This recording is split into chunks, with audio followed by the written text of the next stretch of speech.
Done.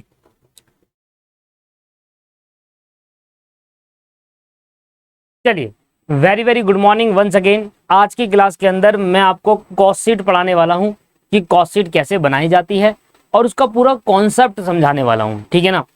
आज की class में कॉस्ट शीट का फॉर्मेट सीखेंगे एंड प्लस उसके क्वेश्चंस करेंगे। बुक के जो भी हमारी बुक में क्वेश्चन होंगे उसको भी हम कवर करेंगे। आइए, तो कॉस्ट शीट के अंदर सबसे पहले क्या होता है दोस्तों, मुझे बताओ। एक प्रोडक्ट बनाने में सबसे पहले क्या लगेगा? Raw material. एक प्रोडक्ट बनाने में सबसे पहले क्या लगता है? Raw material. तो सबसे पहले आएगा डायरेक्ट मटेरियल। क्या आएगा दोस्त? Direct material.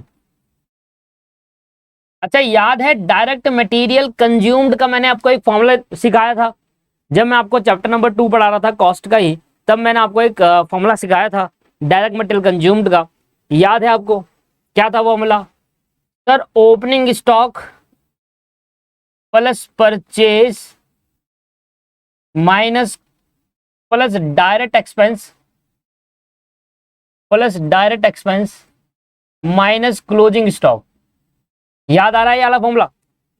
जब मैं आपको, हाँ राइट, डायरेक्ट मटेरियल कंज्यूम का फॉर्मूला मैंने सिखाया था, opening stock plus purchase plus direct expense. अच्छा, ये डायरेक्ट एक्सपेंस कौन से होते हैं पता है आपको? ये वाले डायरेक्ट एक्सपेंस कौन से होते हैं? वो खर्चे जो सिर्फ मटेरियल को फैक्ट्री तक लाने का खर्चा है। सिर्फ मटेरियल को फैक्ट्री पर लाने का खर्चा ही यहां पर इंक्लूड होता है, बाकी नहीं होता। अगर आप कोई रॉ मटेरियल खरीद रहे हैं, उसको लाने का जो खर्चा होगा वो एक्सपेंस यहां पर आएगा, बाकी सब डायरेक्ट एक्सपेंस अलग आएगा। तो सबसे पहले दोस्तों आप डायरेक्ट मटेरियल लिखेंगे, राइट। उसके बाद क्या लगेगा? उसके बाद सर हमारा लगेगा डायरेक्ट लेबर। अब लेबर को हायर करना होगा, उनको वेजेस दी जाएगी, तो लेबर को वेजेस देना भी एक खर्चा है। इसके बाद कुछ ऐसे एक्सपेंस जो डायरेक्टली एक्सपेंस है, जो डायरेक्टली प्रोडक्ट को बनाने में खर्च होते हैं, वो डायरेक्ट एक्सपेंस यहां पर इंक्लूड कर देंगे। तो एक प्रोडक्ट को बनाने में 3 टाइप के खर्चे होते हैं। डायरेक्ट मटेरियल का खर्चा होता है, डायरेक्ट लेबर का, डायरेक्ट एक्सपेंस का। इन सबको जोड़ देंगे तो दोस्तों बन जाएगी प्राइम कॉस्ट। क्या बन जाएगा? Prime cost. इन सबको जोड़ देंगे तो क्या बन जाएगा? प्राइम कॉस्ट बन जाएगी। और ये मैं आपको पहले भी सिखा चुका कि direct expense, direct material, direct labour, direct expense को मिलाकर बनती है prime cost, right. Direct expense, direct material, direct labour, direct expense तीनों मिलकर क्या बन जाते हैं? Prime cost. अब फैक्ट्री के अंदर 2 टाइप के खर्चे होते हैं, एक होता है डायरेक्ट नेचर खर्चा, एक होता है इनडायरेक्ट नेचर खर्चा। डायरेक्ट नेचर खर्चे तो मैंने सारे ऐड कर दिए। अब फैक्ट्री के इनडायरेक्ट नेचर खर्चे को कहते हैं फैक्ट्री ओवरहेड। तो फैक्ट्री के इनडायरेक्ट नेचर के खर्चे को क्या कहते हैं? Factory overhead. तो फैक्ट्री के डायरेक्ट नेचर खर्चे यहां डाल दिए, अब फैक्ट्री के इनडायरेक्ट खर्चे डालेंगे, इसको बोलते हैं फैक्ट्री ओवरहेड। क्या नाम देते हैं इसको? Factory overhead. फैक्ट्री बोल लो, या फिर इसका दूसरा नाम भी है वर्क ओवरहेड। आज से मैं ओवरहेड को लिखूंगा O/H। O/H का मतलब हो गया फैक्ट्री या फिर वर्क, O/H का मतलब हो गया ओवरहेड। फैक्ट्री के डायरेक्ट एक्सपेंस ये रहे दोस्तों, फैक्ट्री के डायरेक्ट एक्सपेंस ये रहे हैं, और फैक्ट्री का इनडायरेक्ट खर्चे ये रहे। इसको जोड़ने के बाद आपके पास जो निकल कर आता है उसको बोलते हैं ग्रॉस फैक्ट्री कॉस्ट। क्या बोलते हैं उसको?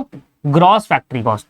इसको ऐड करने के बाद फैक्ट्री के डायरेक्ट एक्सपेंस में इनडायरेक्ट जोड़ने के बाद, इन दोनों का टोटल करने के बाद, प्राइम कॉस्ट का और फैक्ट्री ओवरहेड का टोटल करने के बाद जो निकल कर आएगा उसको क्या बोलेंगे? Gross factory cost. Gross factory cost,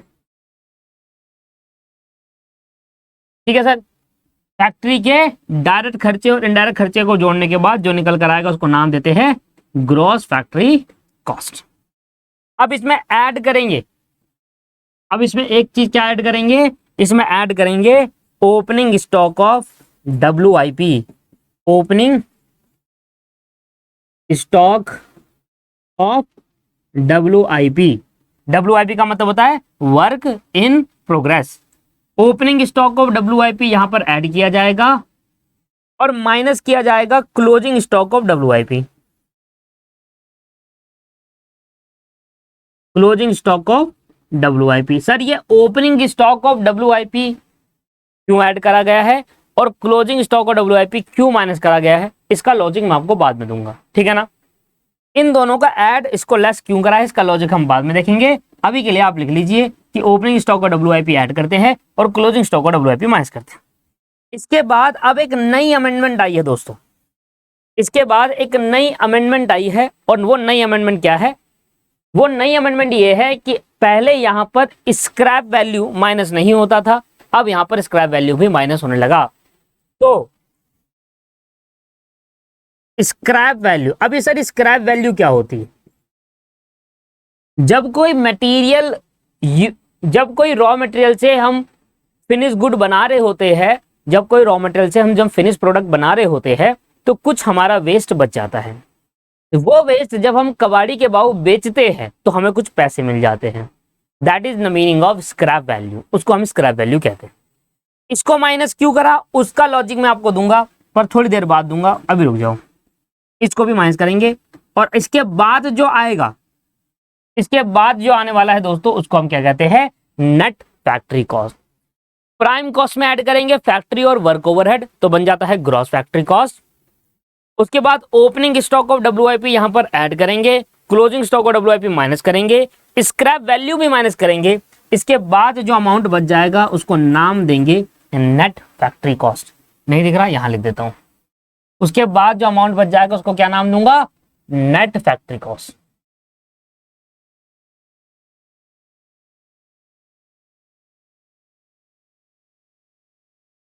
net factory cost. अब दोस्तों यहां तक क्लियर है आपको? नहीं है? ये समझ में आया? मैंने मटेरियल को पहले डायरेक्ट खर्चे ऐड करते हैं, डायरेक्ट खर्चे ऐड करने के बाद सारे डायरेक्ट खर्चे को ऐड करने के बाद क्या बनता है? प्राइम कॉस्ट बनता है। इसके बाद हम फैक्ट्री के इनडायरेक्ट खर्चे ऐड करेंगे, वो होता है ओवरहेड। तो फैक्ट्री के डायरेक्ट खर्चे एरिया, इनडायरेक्ट एरिया ऐड कर दिया, टोटल फैक्ट्री कॉस्ट आ गई। ये क्या होता है? इसको टोटल फैक्ट्री कॉस्ट, पर ये ग्रॉस फैक्ट्री कॉस्ट है।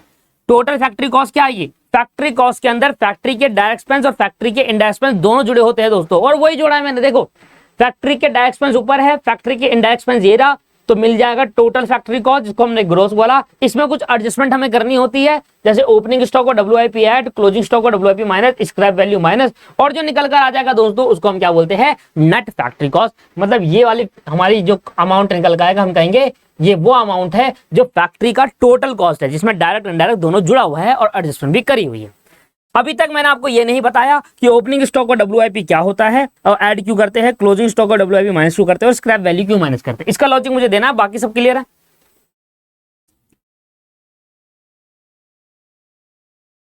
बाकी सब क्लियर है। नेट फैक्ट्री कॉस्ट पे आने के बाद अब यहां पर क्या ऐड करेंगे? यहां पर ऑफिस एंड एडमिनिस्ट्रेशन के खर्चे। भाई फैक्ट्री खर्चे ऐड कर दिए, अब ऑफिस के खर्चे भी ऐड करो। मुझे बताओ, टाटा कंपनी की फैक्ट्री भी होगी और ऑफिस भी तो होगा, तो फैक्ट्री के खर्चे ही थोड़ा कस्टमर से चार्ज करेंगे। ऑफिस में जो लोग हैं उनकी वेजेस देना, ऑफिस का रेंट देना, वो सारे खर्चे जो ऑफिस के, वो भी प्रोडक्ट में चार्ज किया जाएगा। ऑफिस एंड एडमिनिस्ट्रेशन ओवरहेड, क्या बोलते हैं इसको? Office and administration overhead. Office and administration overhead add करने के बाद जो अमाउंट निकल कर आता है उसको बोलते हैं कॉस्ट ऑफ प्रोडक्शन। क्या बोलते हैं उसको? Cost of production. इसको प्यार से नाम देते हैं COP, कॉस्ट ऑफ प्रोडक्शन।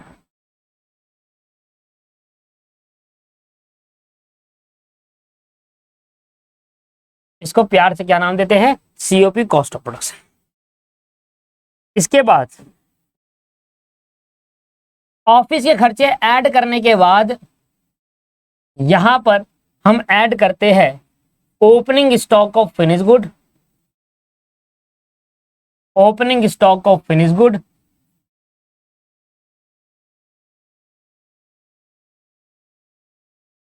और माइनस करते हैं closing stock of finish good.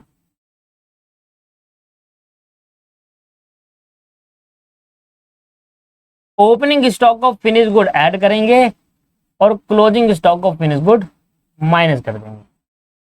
Opening stock of finish good add and closing stock of finish good minus. ये दोनों ऐड लेस क्यों करते हैं, इसका लॉजिक मैं आपको बाद में दूंगा। इन दोनों को ऐड लेस करने के बाद जो अमाउंट मेरा निकल कर आता है उसको क्या बोलते हैं? उसको हम बोलते हैं कॉस्ट ऑफ गुड सोल्ड। याद है आपने अकाउंटिंग पढ़ी थी, कॉस्ट ऑफ गुड सोल्ड, वो ये होता है दोस्तों। Cost of good sold. Account में आपने पढ़ा था ना COGS, ये होता है वो कॉस्ट ऑफ गुड सोल्ड। कैसे निकलता है वो? Cost of good sold add आ गया, इसके आने के बाद अब मैंने ऑफिस के खर्चे जोड़ दिए, मैंने अपने ऑफिस के खर्चे जोड़ दिए, मैंने अपने फैक्ट्री के डायरेक्ट खर्च इनडायरेक्ट खर्चे जोड़ दिए, मैंने फैक्ट्री के डायरेक्ट खर्चे जोड़ दिए। फैक्ट्री के सारे खर्चे जुड़ चुके हैं, ऑफिस के सारे खर्चे जुड़ चुके हैं। अब मुझे बताओ फैक्ट्री से जो गुड्स मेरा फिनिश गुड बना उसकी कॉस्ट कहाँ निकलेगी? ऑफिस में। फैक्ट्री के अंदर जो मेरी ये जो सारा कॉस्ट अकाउंटिंग मैं कर रहा हूँ, ये सारा का सारा जो कॉस्ट अकाउंटिंग मैं कर रहा हूँ ये कहाँ पर करूंगा? फैक्ट्री में बैठ कर करूंगा क्या? नहीं, ऑफिस में कॉस्ट अकाउंटिंग डिपार्टमेंट होगा, वो सब देखेंगे कि एक प्रोडक्ट की कॉस्ट क्या है, मटेरियल की कॉस्ट क्या है, ये सब करेंगे, है ना? तो ये सब देखा जाएगा। तो उसमें इसके अंदर फैक्ट्री का ही खर्चा नहीं होता, फैक्ट्री में तो प्रोडक्ट बनता है, उस प्रोडक्ट की कॉस्ट क्या होगी, कितना प्रॉफिट बांटा जाएगा, कितना प्रॉफिट ऐड किया जाएगा, ये मैनेजमेंट डिसाइड करेगा। ये ऑफिस में होता है, वहां पर भी कुछ खर्चा होगा। अब फैक्ट्री में प्रोडक्ट बन गया भाई, बिकेगा कैसे? इसको बेचना पड़ेगा, इसको बेचने के लिए हमें क्या करना होगा? एडवर्टाइजमेंट करानी होगी, सेलिंग एक्सपेंस होंगे, एडवर्टाइजमेंट कराना, प्रमोशन कराना, है ना? उसके बाद शोरूम भी खोलना होगा। अगर हमें टाटा को अपनी कार बेचनी है तो टाटा का शोरूम खोलना पड़ेगा, वहां डिस्ट्रीब्यूशन कराना पड़ेगा। टाटा के शोरूम पर जहां फैक्ट्री है शोरूम तक कार भिजवानी पड़ेगी, दैट इज कॉल्ड डिस्ट्रीब्यूशन। तो सारा खर्चा जोड़ा जाएगा और सारा खर्चा जोड़ने के बाद कस्टमर से चार्ज किया जाएगा। तो दोस्तों इसमें ऐड करते हैं सेलिंग एंड डिस्ट्रीब्यूशन के खर्चे भी। इसमें क्या ऐड करेंगे? Selling and distribution overhead, selling and distribution overhead. इसमें सेलिंग और डिस्ट्रीब्यूशन ओवरहेड भी ऐड करते हैं। और जब सेलिंग और डिस्ट्रीब्यूशन ओवरहेड भी ऐड कर दोगे, इसको ऐड करने के बाद जो निकल कर आएगा उसको हम क्या बोलते हैं? उसको हम बोलते हैं कॉस्ट ऑफ सेल। क्या नाम बोल देंगे उसको? Cost of sale. इसका मतलब क्या है अभी समझाते हैं। इसको ऐड करने के बाद क्या नाम है? Cost of sale. अब दोस्तों यहां पर ऐड करेंगे अपना प्रॉफिट, जितना आप प्रॉफिट कमाना चाहते हो। प्रॉफिट ऐड करने के बाद जो निकल कर आएगा उसको हम कहेंगे सेल। इतने का बेच दोगे, सारे खर्चे ऐड करने के बाद आप इतने का बेचते। इस तरीके से बनता है फॉर्मेट ऑफ कॉस्ट। उतार लीजिए जल्दी से।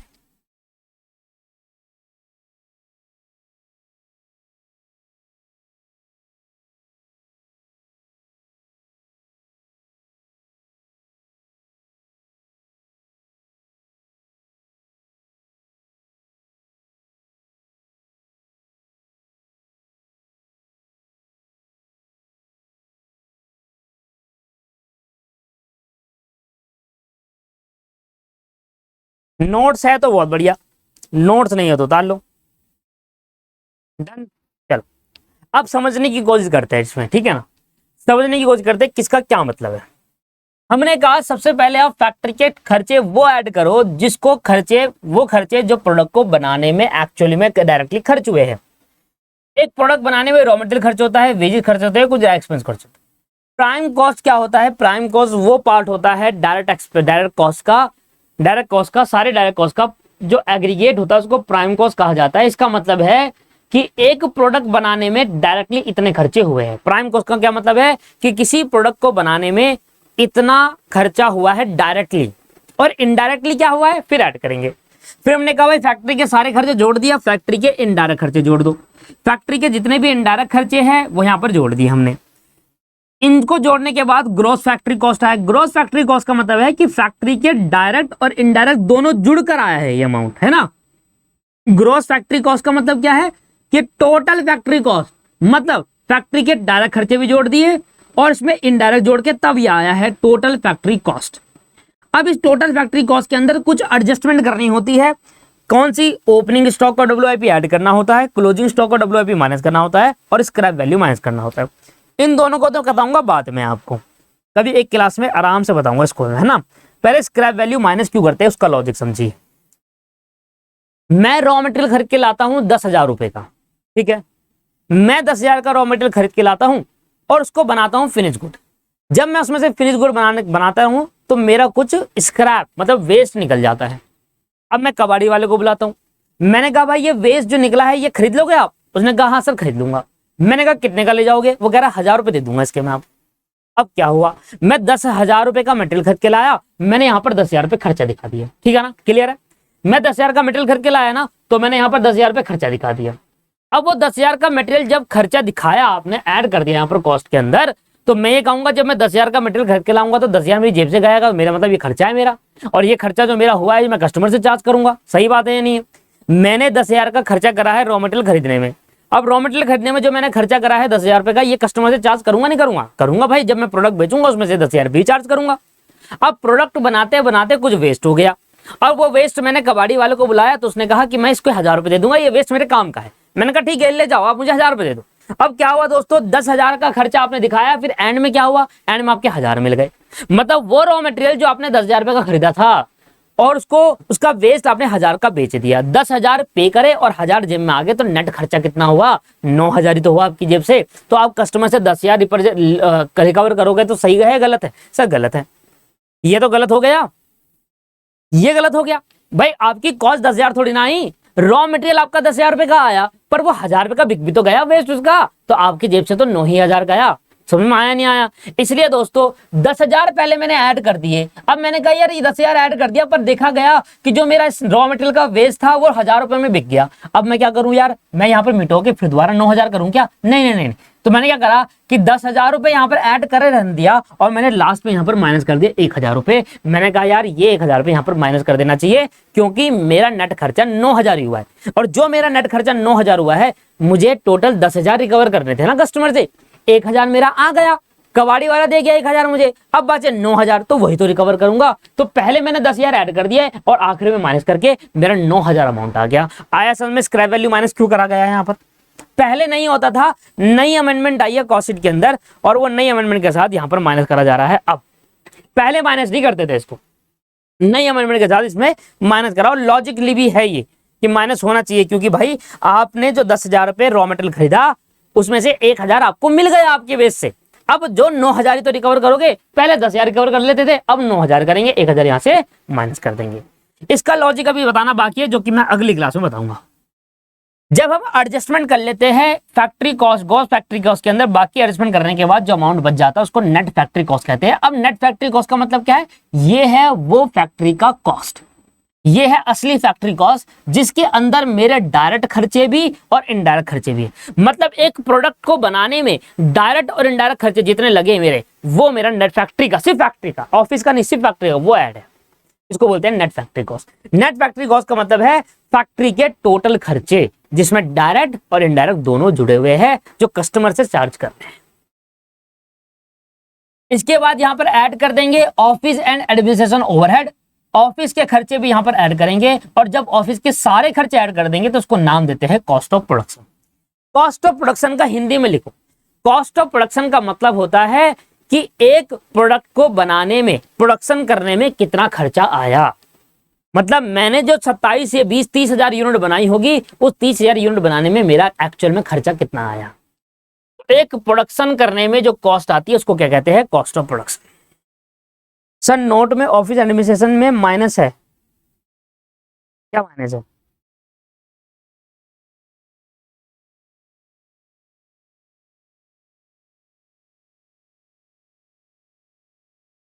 चलिए, अगर नोट में माइनस हो रखा है तो उसको ऐड कर लीजिए, मैं ठीक कर दूंगा, कोई दिक्कत नहीं है। ऐड होते सारे खर्चे ऐड करने होंगे। कॉस्ट ऑफ प्रोडक्शन का मतलब क्या है कि जितनी मैंने यूनिट बनाई, कॉस्ट ऑफ प्रोडक्शन का मीनिंग समझ लो, जितनी यूनिट मैंने बनाई फैक्ट्री के अंदर उसकी कॉस्ट ये आई है। तो कॉस्ट ऑफ प्रोडक्शन के अंदर हम कहते हैं कि प्रोडक्शन की जो टोटल कॉस्ट है वो ये होगी अमाउंट। इसके बाद फिर कुछ एडजस्टमेंट करते हैं। अब ये एडजस्टमेंट करते क्यों है ये मैं आपको बाद वाली क्लास में बताऊंगा। मुझे दो बातें बतानी है कि एक ये इसका मतलब बताना है और एक यहां पर बताना है, ये दोनों चीज क्यों करते हैं। बाकी सब क्लियर है, इनको मैं बाद बताऊंगा। कॉस्ट ऑफ गुड्स सोल्ड, जब हम कॉस्ट ऑफ प्रोडक्शन में ऐड करते हैं opening stock of finish good और माइनस करते हैं closing stock of finish good, उसके बाद आता है कॉस्ट ऑफ गुड्स सोल्ड।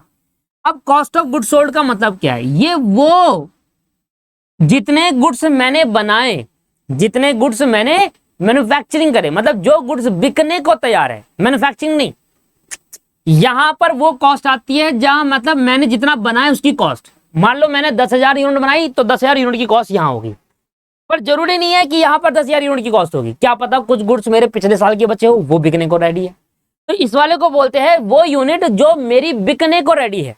समझ में आ रहा है? मैंने इस साल 10,000 यूनिट बनाई तो 10,000 जो मैंने इस साल आपको करंट ईयर में जो मैंने प्रोडक्शन किया उसकी कॉस्ट तो यहां होगी। और ये अमाउंट क्यों होगा? ये अमाउंट का मतलब है कॉस्ट ऑफ गुड्स सोल्ड का मतलब वो यूनिट ऑफ गुड्स जो बिकने को रेडी है। अरे 10,000 यूनिट मैंने इस साल बनाया, हो सकता है कि प्रीवियस ईयर का 5,000 बच गया हो यूनिट जो इस साल बिकने को रेडी है, तो टोटल इस साल कितने यूनिट बिकने को रेडी है? 15,000। तो जो इसका और इसका मतलब में डिफरेंस में आया, ये वो अमाउंट ऑफ कॉस्ट होता है जो इस साल यूनिट हमने बनाई उसकी कॉस्ट आएगी ये, और ये वो अमाउंट ऑफ कॉस्ट है जो रेडी है बिकने को, जो हम बिकने को रेडी है। दोनों में फर्क समझ में आ रहा है? कॉस्ट ऑफ प्रोडक्शन और cost of goods sold. Cost of goods sold का मतलब वो गुड्स जो बिकने को रेडी है उसकी टोटल कॉस्ट, उसमें टोटल कॉस्ट कितना खर्चा आया है। वो गुड्स जो बिकने को रेडी है उसमें टोटल कितना खर्चा आया है। मैं एग्जांपल लेकर बताता हूं आपको। मान लो मैंने इस साल 10,000 यूनिट प्रोड्यूस करी, इस साल मैंने इतनी यूनिट बनाई और 10,000 यूनिट में मेरा खर्चा आया 5 लाख रुपए। 10,000 यूनिट में मेरा खर्चा कितना है? 5 लाख रुपए। इसको बोलते हैं कॉस्ट ऑफ प्रोडक्शन। अब मैंने देखा कि यार opening stock of finish good, मैंने कहा कि यार ये ना मेरे पिछले साल के कुछ क्लोजिंग स्टॉक बच गया था, कुछ गुड्स मेरे पिछले साल बन गए थे, कुछ गुड्स मेरे प्रीवियस ईयर में बन गए थे, वो बिके नहीं पिछले साल, तो क्लोजिंग स्टॉक बच गया होगा। और पिछले साल का क्लोजिंग इस साल का ओपनिंग होता है, तो इस साल बेचूंगा भाई। अरे पिछले साल कुछ यूनिट बनाई होगी, मान लो पिछले साल 20,000 यूनिट बनाए थे, उसमें से 5,000 यूनिट मेरा बिका नहीं, तो मैं इस साल बेचूंगा ना उनको। तो वही है, मैं कह रहा हूं कि पिछले साल के जो गुड्स बच गए थे वो बिके नहीं, वो इस साल बेच दो 5,000 यूनिट। अब मैंने कहा इन 5,000 यूनिट पे क्या कॉस्ट आई होगी? फॉर एग्जाम्पल 5,000 यूनिट, मैंने कहा ये 5,000 यूनिट पे क्या कॉस्ट आएगी? उसने कहा भाई 5,000 यूनिट पे लगभग आ गई 1.5 लाख रुपए की कॉस्ट आ गई, मतलब 1.5 लाख रुपए लगे। अब मैंने कहा मेरी टोटल कॉस्ट ये आ गई मेरी 6.5 लाख रुपए। अब ये 6.5 लाख रुपए को क्या बोलूंगा? ये 6.5 लाख 15,000 यूनिट की कॉस्ट है या नहीं है? ये 6.5 लाख 15, इसको बोलते हैं कॉस्ट ऑफ गुड्स सोल्ड। फर्क समझ में आ रहा है आपको? दोनों में फर्क समझ में आ रहा है? Cost of production, cost of goods sold. Cost of production वो कॉस्ट होती है जो करंट ईयर में यूनिट बनाई उसकी कॉस्ट है सिर्फ, बाकी कॉस्ट ऑफ गुड्स सोल्ड वो यूनिट है जो यूनिट बिकने को रेडी है, इसमें जो यूनिट बिकने को रेडी है उसकी कॉस्ट हो। दोनों में फर्क है दोस्तों। समझ में आ रहा है नहीं आ रहा? बच्चों को नहीं पता होता, इंटरमीडिएट वाले स्टूडेंट को भी नहीं पता होता इन दोनों में फर्क क्या है। इन दोनों में फर्क इंटरमीडिएट वाले स्टूडेंट को भी नहीं पता और फाइनल वालों को भी नहीं पता होता। उनसे पूछना कि भाई इसमें फर्क क्या होता है, वो भी नहीं बता पाते। समझिए फर्क क्या है दोनों में? फर्क यही है कि करंट ईयर में जो यूनिट बनाऊंगा उसकी कॉस्ट को बोलते हैं कॉस्ट ऑफ प्रोडक्शन, और जो यूनिट बिकने को रेडी है, हो सकता है करंट पीरियड की यूनिट भी हो और पिछले साल की यूनिट भी है, तो टोटल यूनिट जो बिकने को रेडी है उसकी कॉस्ट होगी ये। लो जी, आया समझ में? नहीं आया? फर्क समझ में आया दोनों का? 15,000 यूनिट मतलब कॉस्ट ऑफ गुड्स सोल्ड का मतलब है वो यूनिट जो बिकने को रेडी है उसकी कॉस्ट, और वो यूनिट जो करंट ईयर में प्रोड्यूस करी थी उसकी कॉस्ट। ये है फर्क दोनों में। बाकी जब मैं इसको और डिटेल में कराऊंगा ना, जब इनका मतलब बताऊंगा कि ये ऐड की लेस क्यों कराए, तब और अच्छा चर्चा करेंगे। अब वो यूनिट आ गई जो बिकने को रेडी है। अब बेचने के लिए सेलिंग एंड डिस्ट्रीब्यूशन खर्चा भी करना पड़ेगा। बेचने के लिए पहले भेजना पड़ेगा शोरूम पे, तो डिस्ट्रीब्यूशन खर्चा होगा। फिर प्रमोशन एडवर्टाइजमेंट करेंगे तो सेलिंग खर्चा होगा। तो इसको ऐड करने के बाद जो आ जाएगा, मैं कह रहा हूं जो यूनिट अब बिकने को रेडी है, मतलब जो यूनिट अब बिकने को रेडी है उसकी तो कॉस्ट ये रही, पर उस कॉस्ट के अंदर अभी भेजने और बेचने खर्चे ऐड नहीं थे। और जब मैंने इसको ऐड करा मैं कहूंगा अब मेरी टोटल खर्चा हो गया टोटल। मतलब मैं ही कह रहा था, अब दोबारा एग्जांपल में मैंने कहा 15,000 यूनिट को बनाने का खर्चा है, बनाने का खर्चा, इसके अंदर ऑफिस का खर्चा भी जुड़ा हुआ है, ठीक है ना। अब मैंने कहा इसमें सेलिंग एंड डिस्ट्रीब्यूशन भी मैंने ऐड करा। मैंने कहा भैया 50,000 रुपए मेरे लग गए बेचने और भेजने खर्चे, तो 7 लाख रुपए कहूंगा कि अब मेरी इन यूनिट की कॉस्ट होगी 7 लाख रुपए।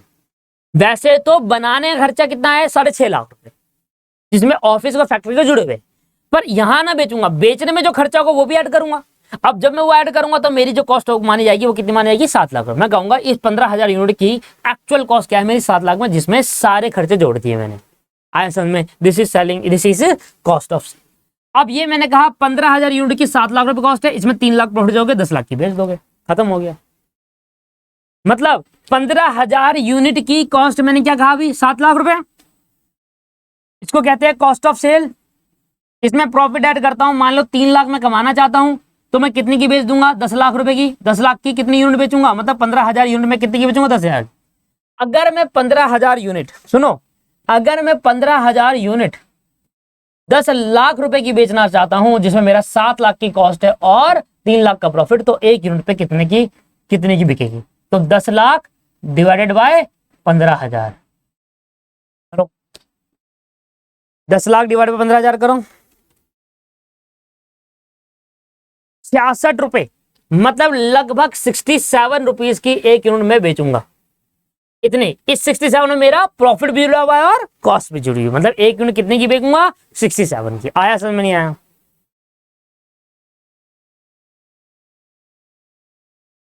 जिसके बेचने पर जो कॉस्ट है, अरे ओ बेवकूफ, इतने अच्छे से बताया है सीओजीएस क्या होता है। सीओजीएस का मतलब होता है जो यूनिट बिकने को रेडी है। 15,000 यूनिट बिकने को रेडी थी, उसको बनाने की कॉस्ट है सीओजीएस। अरे कह रहा जो यूनिट बेचने का, जिसको बेचने पर जो कॉस्ट आए, हट, बेचने पर जो कॉस्ट आती है उसको सेलिंग एंड डिस्ट्रीब्यूशन कहते हैं बेवकूफ। बेचने की कॉस्ट क्या है, 6.5 लाख, 15,000 यूनिट को बेचने पे मैंने 50,000 रुपए खर्च करा, ये है बेचने की कॉस्ट, सेलिंग एंड डिस्ट्रीब्यूशन। बेचने की कॉस्ट है सेलिंग एंड डिस्ट्रीब्यूशन। क्या समझ रहा है, क्या सुन रहा है बड़ा? This is the pure concept of, और एक एक का मतलब मैं आपको बता चुका हूं दोस्तों, ठीक है ना। ये है हमारा फॉर्मेट। आ जाइए आप, ऐसे निकालते हैं पर यूनिट कॉस्ट। अगर 15,000 यूनिट बेचोगे 10 लाख रुपए में, तो एक यूनिट आपको 67 में बेचनी होगी। इस तरीके से हम कैलकुलेट करते हैं कि एक यूनिट कितनी की बेचे, जिससे हमारे प्रॉफिट और कॉस्ट दोनों रिकवर हो जाए। बताओ क्या इस 67 रुपीज में मैंने सारी कॉस्ट रिकवर नहीं कर ली? सारी कॉस्ट रिकवर करी है इस 67 के अंदर, जितनी कॉस्ट थी सारी रिकवर कर ली। आगे जाकर अभी और अच्छे से आपको क्लियर होगा जब आप क्वेश्चन करेंगे। लो भैया, लो भैया, ओम फो, धनाटे काट दिए भैया।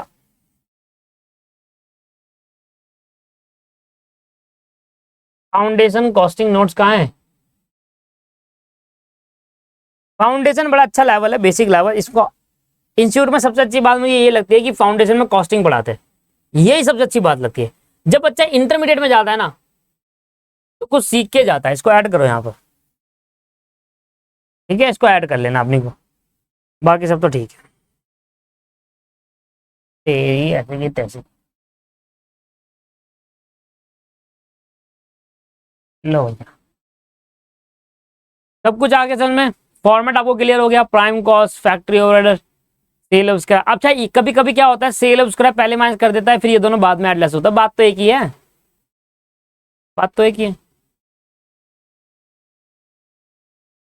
यहां मैंने इसके बारे में लिख भी दिया है।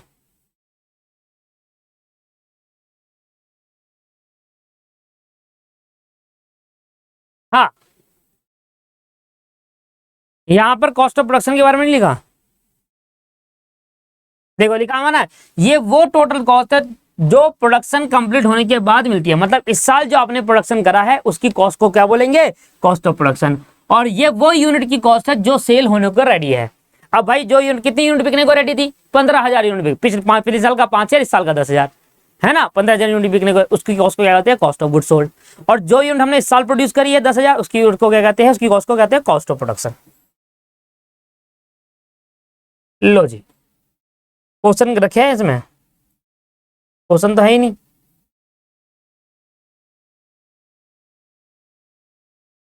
क्वेश्चन नहीं है, चलिए कोई बात नहीं, स्टडी मटेरियल निकाल लीजिए जी, स्टडी मटेरियल निकाल लीजिए क्वेश्चन के लिए। हाँ विशाल, बिल्कुल ठीक कह रहे हो। सीओपी का मतलब होता है करंट ईयर में जो यूनिट मैंने प्रोड्यूस करा उसकी कॉस्ट को सीओपी कहते हैं। ICMAI student.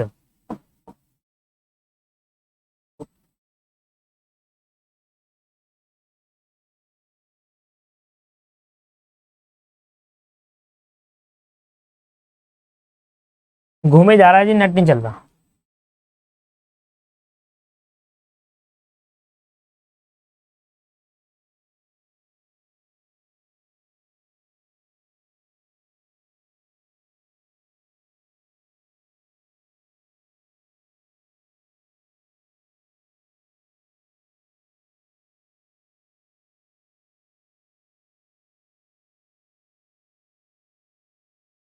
और बताइए कैसे आप सब?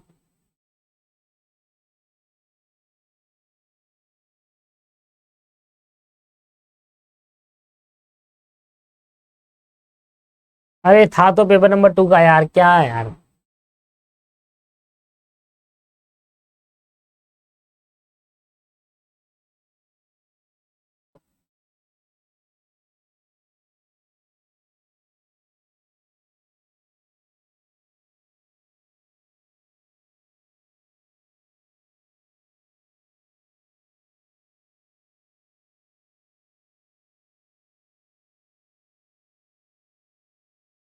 अबे आजा भाई, कहाँ है?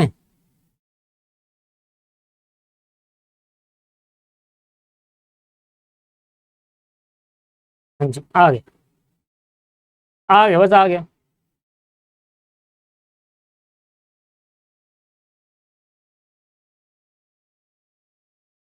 इलस्ट्रेशन 1 में आपको करा चुका था, नहीं दिख रहा?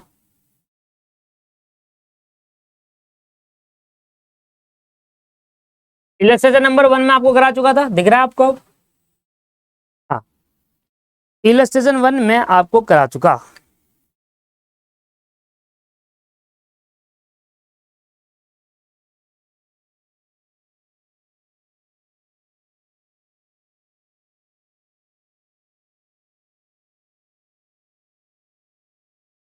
क्लियर दिख रहा है या धुंधला है? हमसे मजाक करेगा क्या? है, ये देखो, अब तो असली भी दिख जाएगा, सब कुछ दिख जाएगा आपके लिए। मुझे ले रहा है हमसे, हाँ? ये लो भाई। तो पहला क्वेश्चन मैं आपको करा चुका, दूसरे क्वेश्चन पे आ जाओ। ये कह रहा है, अच्छा एक चीज तो बताई नहीं मैंने आपको, एक चीज तो बतानी है। एक चीज बतानी है, क्या बुक में है वो?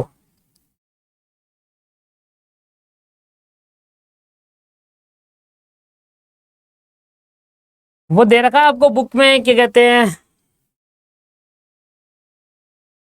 इंटर की थ्योरी खुल गई।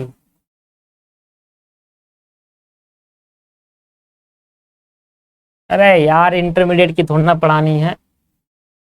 नहीं, इंटर की थोड़ी ना है यार, कॉस्टिंग।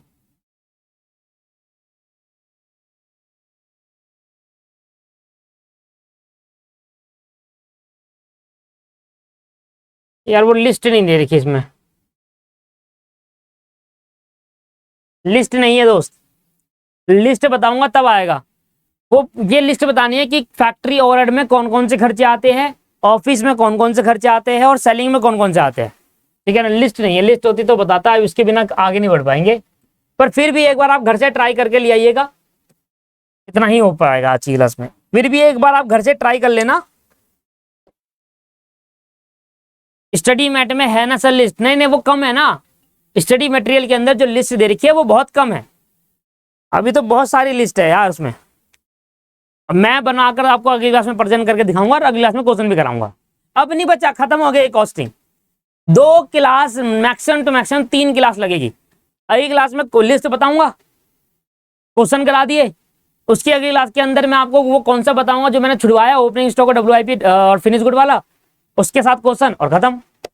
MCQ करूंगा एक क्लास के अंदर, MCQ बच जाएंगे, CM स्टडी मटेरियल के MCQ हो जाएंगे, और जैसे ही कॉस्टिंग खत्म उसके बाद टेस्ट ही टेस्ट होंगे। उसके बाद नहीं छोड़ूंगा, उसके बाद तो भाई साहब टेस्ट, मतलब 10 से 15 टेस्ट तो मुझे लेना है सिर्फ कॉस्ट कॉस्ट के। चलिए आज की क्लास को यहीं समाप्त करते हैं, मिलते हैं, bye bye, tata, take care, have a nice day.